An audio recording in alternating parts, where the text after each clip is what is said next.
Question 2. Prove the following मधलं fifth example cos 20 degree into cos 40 degree into cos 60 degree into cos 80 degree equal to 1/16. इथे आपल्याला prove करायचं आहे LHS side equal to RHS. आपण LHS solve करायचं आहे आणि it is equal to RHS equal to 1/16. Solution LHS side LHS equal to cos 20 degree into cos 40 degree into cos 60 degree into cos 80 degree. तर इथे सगळे cos function आहे आणि angle वेगवेगळे आहे 20, 40, 60 आणि 80. तर ह्याची आपल्याला काही व्हॅल्यू माहित नाही, पण cos 60 ची व्हॅल्यू आपल्याला माहित असते कारण 60 is a special angle and cos 60 degree equal to 1/2. तर ह्या स्पेशल अँगलचे जे ट्रिग्नोमेट्रिक फंक्शनच्या व्हॅल्यू आहेत त्या पाठ करायच्या आहेत. इक्वल टू आता इथे आपण व्हॅल्यू लिहून टाकू. आधी cos 60 ची व्हॅल्यू इथे लिहिली आपण 1/2 half into cos 20 degree into cos 40 degree into remaining cos 60 80 degree. आता इथे आपण परत डिफॅक्टरायझेशन फॉर्म्युला वापरायचा आहे.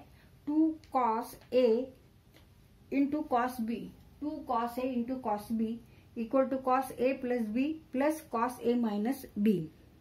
आता इथे आपल्याला हा डिफॅक्टरायझेशन फॉर्म्युला वापरायचा आहे. cos A into cos B 2 cos A into cos B equal to cos A plus B plus cos A minus B. तर इथे अँगल A इक्वल टू 20 आहे, B इक्वल टू 40 डिग्री घ्यायचं आहे आपल्याला, पण इथे 2 नाहीये, 1/2 आहे, पण 2 cos A cos B. तर आता आपल्याला काय करावं लागेल, इथे 2 ने मल्टिप्लाय करायचं. मग 2 ने मल्टिप्लाय करायचं तर 2 ने डिवाइड पण करावं लागतं, म्हणून डिवाइड पण करायचं. मग 2/2 half into 2/2 cos 20 degree into cos 40 degree into cos 80 degree. आता इथे आपण हे 2 आणि 2 यांचं मल्टिप्लिकेशन घेऊ. डिनॉमिनेटरला जे 2 आणि 2 आहे त्यांचं multiplication 1/4 into remaining here 2 cos 20 degree into cos 40 degree into cos 80 degree. आता इथे आपण हा फॉर्म्युला वापरू शकतो. 2 cos A cos B 2 cos 20 degree into cos 40 degree where A equal to 20 degree and B equal to 40 degree. Put A equal to 20 and B equal to 40 degree. Equal to 1/4 cos A plus B plus cos A minus B. Cos A plus B 20 degree plus 40 degree plus cos A minus B means 20 degree minus 40 degree into cos 80 degree equal to 1/4. Now 20 plus 40 means cos 60 degree. Cos 60 degree plus cos 20 minus 40 degree minus 20 degree into cos 80 degree. But we know that trigonometric function of negative angle of cosine function, that is cos negative theta equal to positive cos theta is cos theta. Therefore cos negative 20 degree equal to cos 20 degree. म्हणून आपण इथे negative sign नंतर घेतली नाही तरी चालेल. मग equal to 1/4 in bracket cos 60 degree plus cos 20 degree into cos 80 degree equal to 1/4 into cos 60 into cos 80 degree plus. आता इथे आपल्याला ह्यानी ह्याला गुणायचंय, तसंच ह्यानी पण ह्या कंसाला गुणायचंय, म्हणून आपण ह्यानी ह्याला गुणलं आणि ह्यानी पण ह्याला गुणलं आणि इथे ही टर्म लिहिली. आता 1/4 नी मल्टिप्लाय करायचं cos 20 डिग्रीला आणि cos 80 डिग्रीनी पण cos 20 डिग्रीला मल्टिप्लाय करायचंय. मग 1/4 into cos 20 degree into cos 80 degree. 1/4 cos 60 means 1/2. Cos 60 degree equal to 1/2 means half cos into cos 80 degree plus 1/4 cos 20 degree into cos 80 degree. आता इथे मल्टिप्लिकेशन करू. 4 into 2 दोन्ही डिनॉमिनेटरला आहेत त्यामुळे मल्टिप्लिकेशन करायचंय. 1/8 into cos 80 degree plus 1/4 cos 20 degree into cos 80 degree. आता इथे आपण परत डिफॅक्टरायझेशन फॉर्म्युला वापरायचा आहे. cos A cos B 2 cos A into cos B equal to cos A plus B plus cos A minus B. आता इथे cos 20 degree आहे, cos 80 degree आहे, पण इथे 2 नाहीये. 2 नी त्यामुळे आपण मल्टिप्लाय करू याला. मग मल्टिप्लाय केलं तर डिवाइड पण करावं लागेल. मग 1/8 cos 80 degree plus 1/4 into 2 into 2 cos 20 degree into cos 80 degree equal to 1/8 cos 80 degree plus 4 into 2. आता हे दोन्ही डिनॉमिनेटरला आहेत, छेदस्थानी आहेत 4 आणि 2 आणि गुणाकाराचं चिन्ह मी तर गुणाकार करू शकतो. मग 1/4 into 2 means 8. 1/8 into 2 cos 20 degree into cos 80 degree. आता इथे आपण हा फॉर्म्युला वापरू शकतो. 2 cos A cos B. 2 cos A cos B where A equal to here 20 degree and B equal to 80 degree. 2 cos 20 degree into cos 80 degree means cos A plus B means 20 plus 80.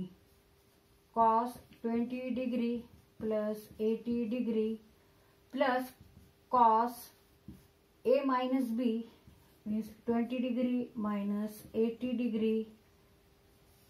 ते solve करून घेऊ परत. 1/8 cos 80 degree हे जशाचे तसे लिहिले आपण 1/8.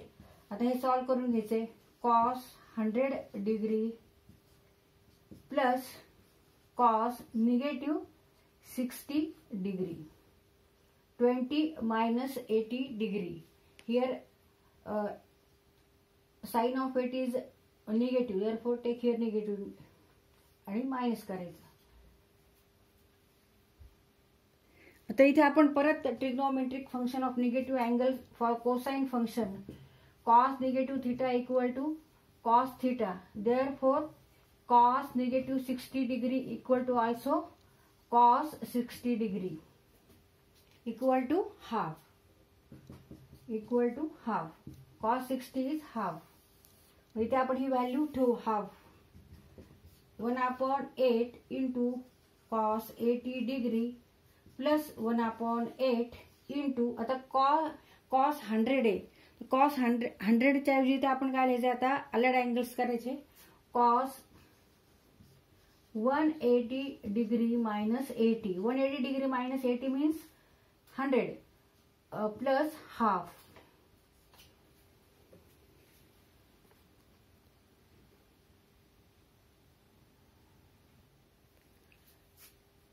ही step आपण इथे लिहिली.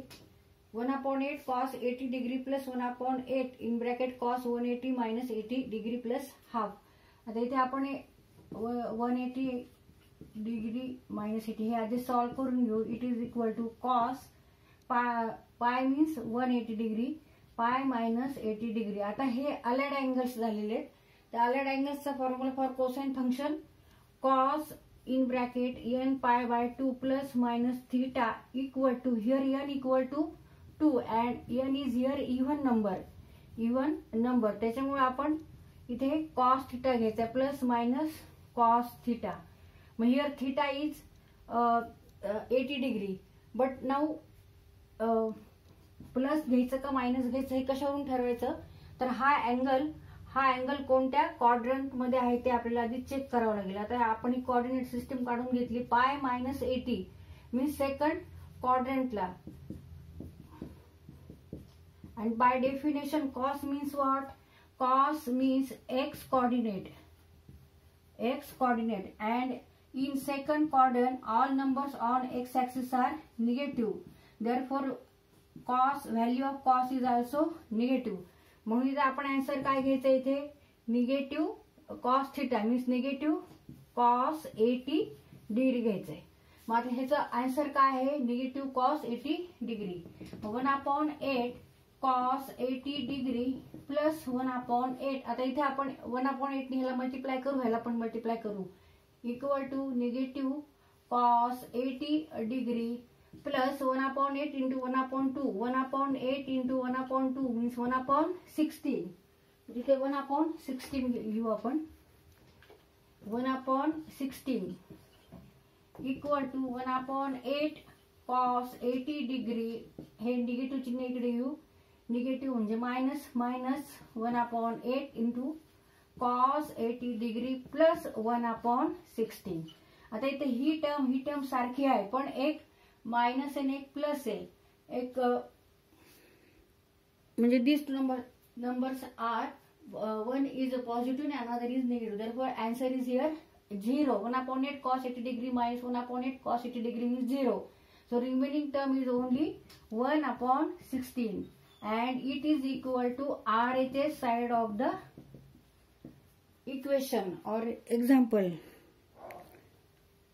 Therefore LHS equal to RHS. तिथे आपला हा क्वेश्चन सॉल्व करून झालेला आहे. तर हा क्वेश्चन सॉल्व करताना आपण डिफॅक्टरायझेशन फॉर्म्युले वापरलेले आहेत. तसंच इथे अलाइड अँगल्सचा पण formula for cosine function when n is even तो एक फॉर्म्युला वापरला आणि trigonometric functions of negative cosine अँगलचा पण इथे आपण फॉर्म्युला वापरलेला आहे. तर तुम्हाला हे सगळे फॉर्म्युले ह्या पुस्तकात आहेत तर ते पुस्तकातले तुम्ही फॉर्म्युले पाठ करा. हे आपल्याला सगळे फॉर्म्युल्यांचा इथे जागोजागी वापर करावा लागतो.